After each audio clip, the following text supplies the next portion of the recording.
Hello YouTube land, Richard back. Hopefully you can see this. I felt the need to continue this video. I'll probably have this link. I'll have a separate video. Have to make this part 2, and I'll also put the link in the description of part 1 just in case you need it again. Anyway, what I wound up doing was I had a heavy rope. Let me see if I can show you. I had, a thick rope, and I tied it off to a tree in the jungle over there. Oh, here's something important. Yeah, you want to make sure you have your seats on. Like I don't, but I want the weight on there because I want to get it perfect. I've been having a whole bunch of little issues here. All right, so now everything should be good. So what I did was, I have the tow vehicle, and I tied the line off to the back eye on the ski, and the other line to the tree to anchor it. And then I nudged the van up. Like what I did was I left enough slack in this so that I could go back. I measured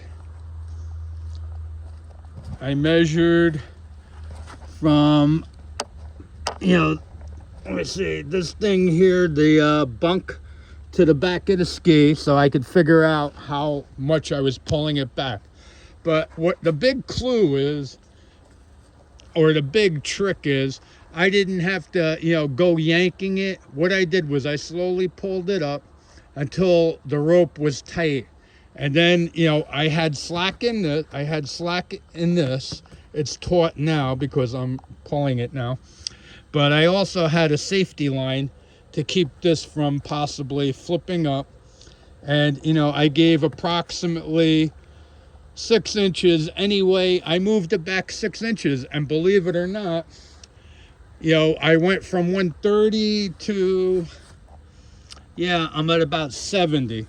So that's okay. But the big thing is I made it tight, and I wiggled the ski, and it went back gently. This way I wasn't forcing anything crazy, because it's sliding on the bunk.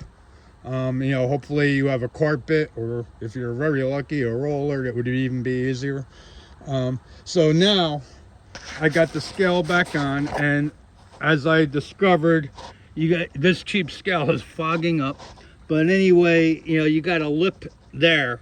That was making the scale, flip up. Also, you want you want this down, because otherwise, your clasp will also, it won't be flush. You'll be on your clasp, which is not a good thing. So anyway, I got the weight off of it, and I want to get to about 90, and I'm at about 70. So I pulled it back too far now. But now it's going to be a lot easier. I just pulled that up. Okay.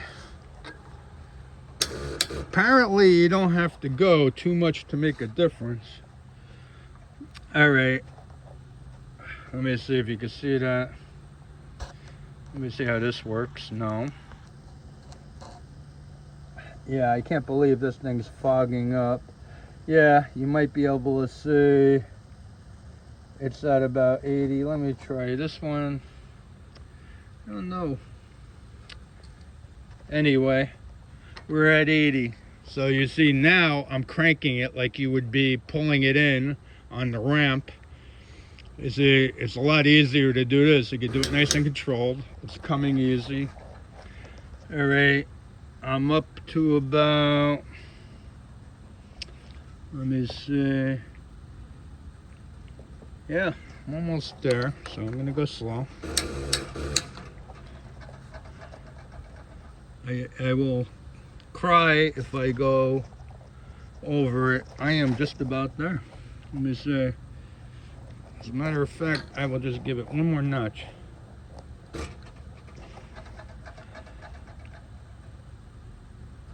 And I am there at 90 pounds. And that's what I believe. And also, what you got to do is you go online like I did, and or you have a manual like I do, but online was even faster. You look up your jet ski's dry weight and then fuel capacity. Like this had 18.5 gallon capacity, and I'm thinking about it. Actually, I might be a tiny bit heavy, but I'm sure a couple pounds either way is not going to hurt. Anyway, gas, like I said in the previous video, is 6 pounds a gallon. Coincidentally, water is heavier than gas, I was surprised to see. So anyway, I added the amount of gas, the weight of the gas, to the weight of the dry ski, and then you come up with your weight. Then you go into your calculator, and like for this, I got the book inside. Let's say 900 pounds. So you take 900, or let's say, yeah, let's make it for, let's say 1,000 pounds. For 1,000 pounds, you would multiply 1,000 times decimal point 10, and that will come up with your 10%, which will be 10 pounds, and you what am I looking for here? Yeah, and that will be your 10%. So 1,000 pounds. I'm thinking if I made a mistake, I got to check my calculations. I will cry if I got to pull this back. Well, oh, wait a minute. 1,000 pounds, 10%, I believe would be 100 pounds. Yeah, this came out to about 900 pounds, which was 90 pounds tongue weight, which you can see I'm there. I'm tired, people, but you know, if you don't know how to work it on the calendar, like I say, if you got a 900 pound ski, you punch in 900 times decimal point 10, which will bring you up to 90. I rounded this thing up from like 873 or whatever it was. I gave myself 17 pounds in case for any gear in there, you know, which I don't know. Anyway, you want to be close. Like if I would have just took this thing out with 60 pounds tongue weight and went on the highway, this thing would probably be flipping around like a fishtail.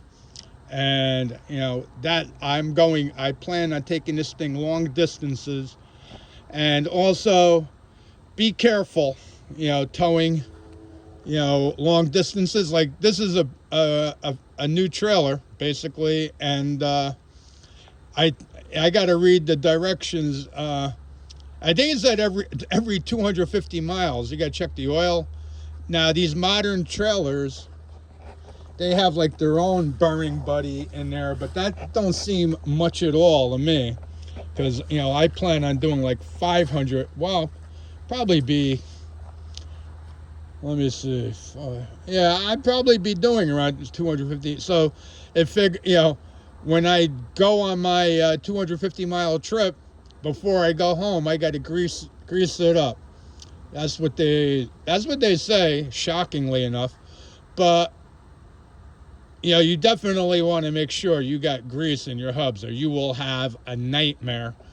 You know, very dangerous. It's always got to be right. It's always got to be, you know, no play, and your bearings got to be good. You know, you got to check that out. You know, I'm not going to go through that in this video, or, you know, you could just look all this information up, but you want that. What I do, what I'm getting to, is the trick I do, like, you know, this other one here that has a very old trailer.